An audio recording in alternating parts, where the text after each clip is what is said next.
Bonjour, mon nom est Katie Antoine, Lady Special K, et bienvenue à Entrevue Lounge Urbain. Aujourd'hui, on reçoit un auteur, compositeur et homme orchestre qui s'appelle Pascal Dufour. Comment vas-tu, Pascal? Ça va bien. Ça va bien, et toi? Bien, ça va très bien. Merci d'avoir accepté mon invitation ici à Espace Urbain Montréal, mon atelier boutique. C'est beau. Merci beau, beaucoup. ouais.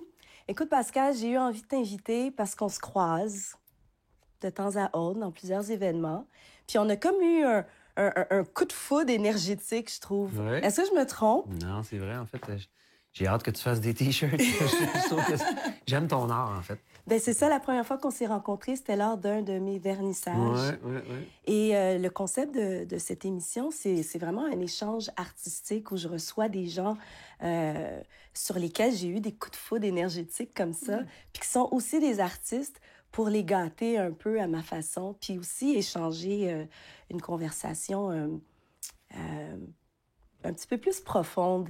On te connaît pour ta participation avec Les Respectables.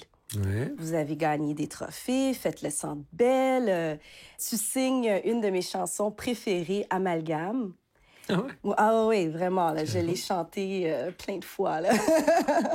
Mais en ce moment, depuis quelques années, tu as une carrière solo. Je te vois, t'es là dans ma ruelle. Oh, tu flottes comme un souvenir, ma belle. J'ai remarqué qu'avec Les Respectables, le rythme était un petit peu plus effréné, c'était vite, c'était fort. Puis quand je t'écoute, on dirait que tu as envie de prendre ton temps. Est-ce que je me trompe? T'es dans le mille, en fait. C'est un peu ça qui s'est passé. J'avais envie de faire quelque chose qui était plus... justement, de plus vivre le moment. Là, J'étais dans un rythme de vie depuis 17 ans qui était plus le mien, en fait. Puis j'ai commencé à écrire des chansons, puis je voyais que les chansons allaient pas pour Les Respectables, en fait. Je trouvais que ça fitait pas avec ce qu'on faisait comme musique à l'époque, tout ça.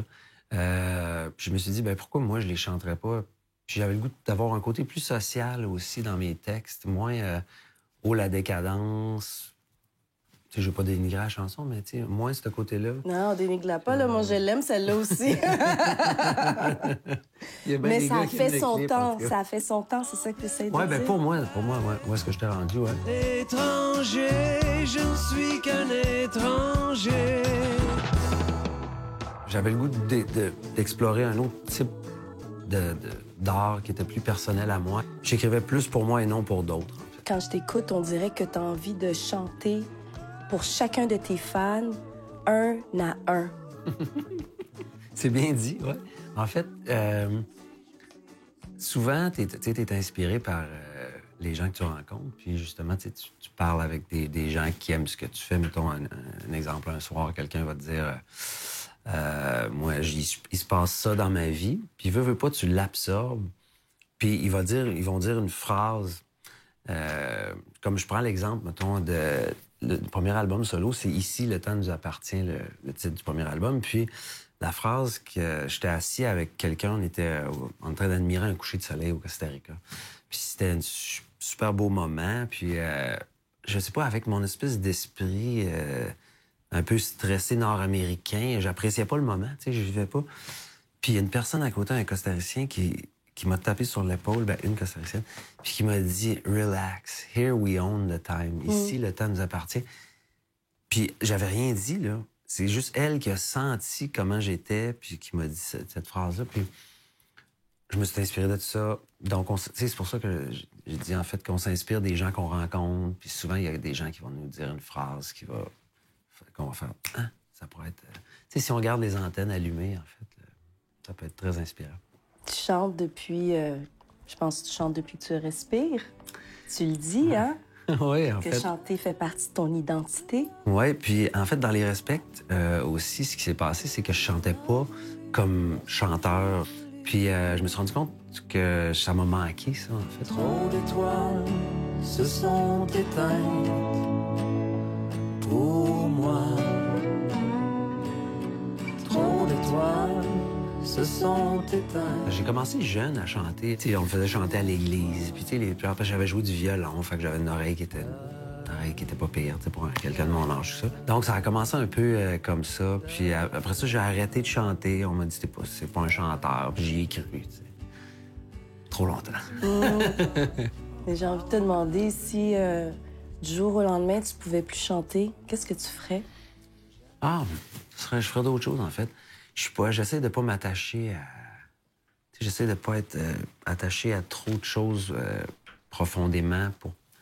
Puis j'essaie de pas trop avoir de high ni de down non plus. J'essaie d'être entre l'équanimity. J'ai vraiment accroché sur les titres de tes 3 derniers albums. Je pense que ça vaut la peine de les mentionner. Citoyen du monde, Air salin, Sur un fil. Ça sonne comme de la poésie. C'est quoi le fil conducteur de ces 3 albums? Je dirais que le fil conducteur, c'est l'évolution d'un gars qui cherche à s'améliorer, peut-être à devenir une meilleure personne. Puis en essayant de parler de ce qui le touche profondément, avec aucun... Tu sais, pas de but en arrière de l'affaire, juste sortir de moi ce que j'ai envie de sortir, puis ce qui me touche, en fait. Toi, moi, je regarde beaucoup l'actualité. En tout cas, quand je prends le pouls de la planète, il me semble qu'il y a beaucoup de choses de tragiques qui se passent en ce moment. Le monde a besoin d'amour. Qu'est-ce que toi, tu trouves de tragique en ce moment? Ce que je trouve tragique, tu viens de mettre le doigt dessus, c'est que je trouve que le monde écoute trop les nouvelles. Je trouve que ça, c'est un problème majeur parce que c'est pas des nouvelles, probablement, c'est des mauvaises nouvelles. Ça mérite pas de s'appeler des nouvelles, parce que c'est juste des mauvaises nouvelles. Ils nous présentent pas les bonnes nouvelles. On dirait que les gens s'intéressent pas aux bonnes nouvelles, bizarrement. Mais il y a beaucoup de gens qui sont masochistes, qui vivent dans la peur, qui aiment ça. Je dirais que c'est en fait, comme tu dis, il y a un vrai manque d'amour. Je trouve que c'est le point principal, puis souvent, ça a l'air un peu épi de dire ça, mais c'est juste la vérité, c'est juste le fondement et la base de tout. Je leur ai fait peur en refusant de mentir. Je leur ai fait peur en refusant de mourir. Dans le passé, on donnait beaucoup de place aux chanteurs parce que justement, c'est eux qui apportaient vraiment la bonne nouvelle au travers de leur voyage, d'un village à l'autre ou d'un pays à l'autre. Ils amenaient avec eux ce qu'ils avaient vu, puis ils mettaient ça sur des airs. Hein? C'était eux, la musique guérit. Les journalistes. T'es un peu un journaliste à travers ta musique. De quoi tu parles quand tu écris? À qui tu t'adresses? En fait... J'y pense pas à qui je m'adresse quand j'écris une chanson, mais j'essaie juste que les gens que mon propos peut toucher, d'aller les chercher de la façon la plus précise possible, dans le sens que j'essaie de toucher un sujet qui est souvent...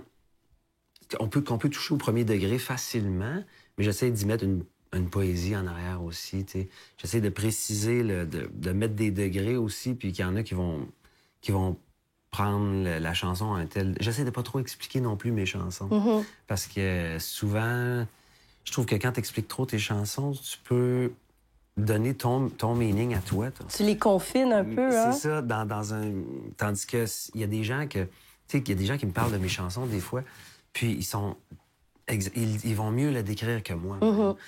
Puis ils vont me dire, moi, j'ai vu ça dans ta chanson, puis je vais dire, c'est en plein de ça que je voulais parler. Fait qu'une chanson peut être le porte-étendard de plusieurs causes. Vraiment, vraiment. Puis d'autres, ils vont l'avoir complètement différente, puis je leur dirai pas non.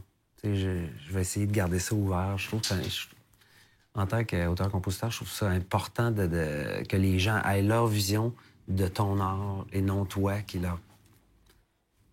essaie de leur prémâcher. En parlant de porte-voix, est-ce que toi, tu as des causes qui t'interpellent plus que d'autres? Il y en a... oui.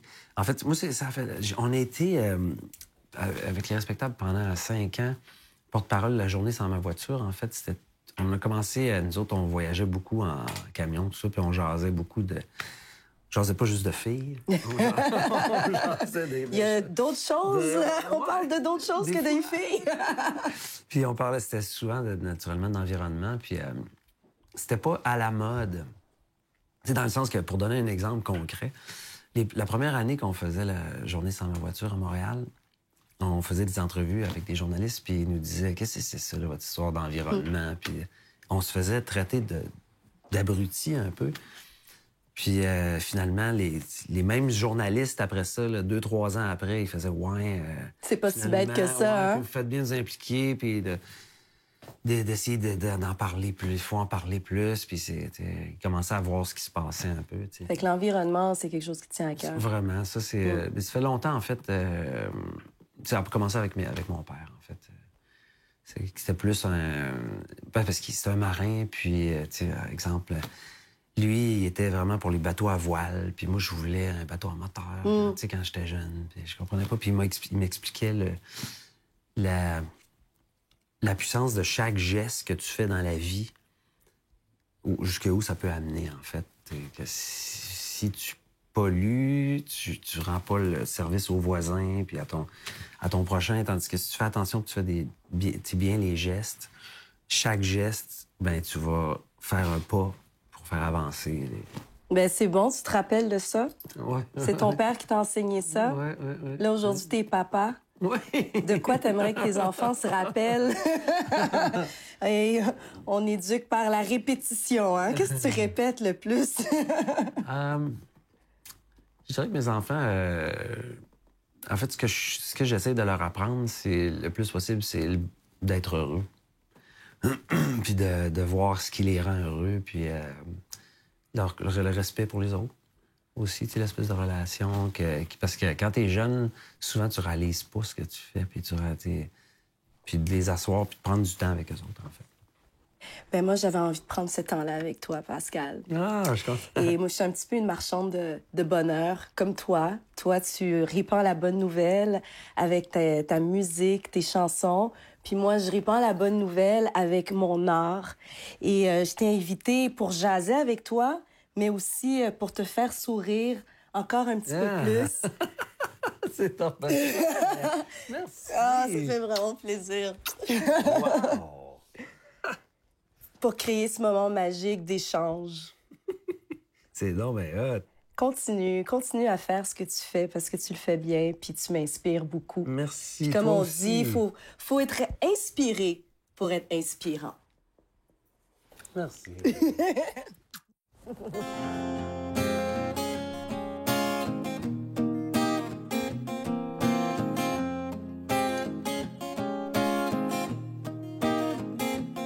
C'est le regard baissé que les enfants aux études vont apprendre à marcher, à vivre leur solitude. On nous a assez répété, on nous répète encore de ne pas nous inquiéter, y a pas de panique à bord. Alors on reste figé, impuissant et frustré, on essaie d'oublier comme des enfants cassés tous ces rêves usés auxquels on ne croit plus,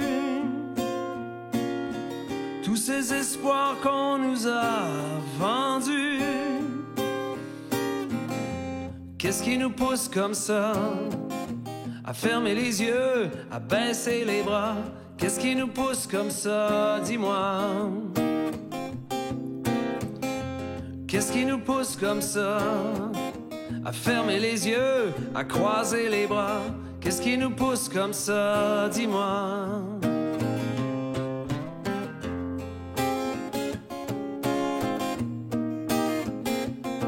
Est-ce qu'on apprend à 20 ans? On n'apprend même pas à s'aimer. Ça sert à quoi rouler des joints si c'est pour continuer à tourner? Tourne en rond, on tourne des pages, on tourne le dos et puis on dégage. On évite les face à face, on s'évite et on s'efface. On se regarde plus en face, on fait plus face à rien. Tous ces rêves usés auxquels on ne croit plus,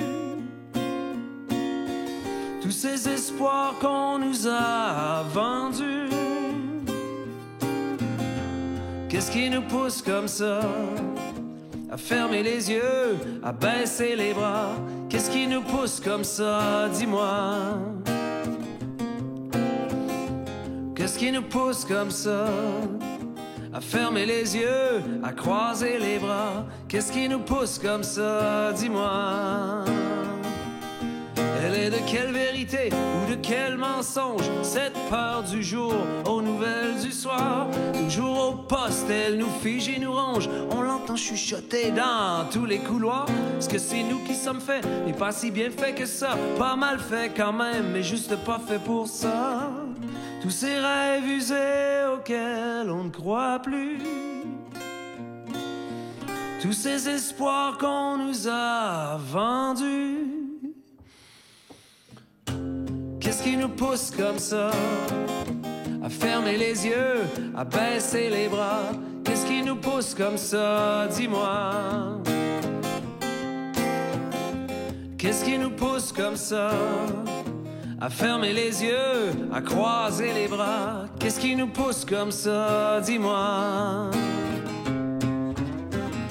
Qu'est-ce qui nous pousse comme ça? Qu'est-ce qui nous pousse comme ça, dis-moi?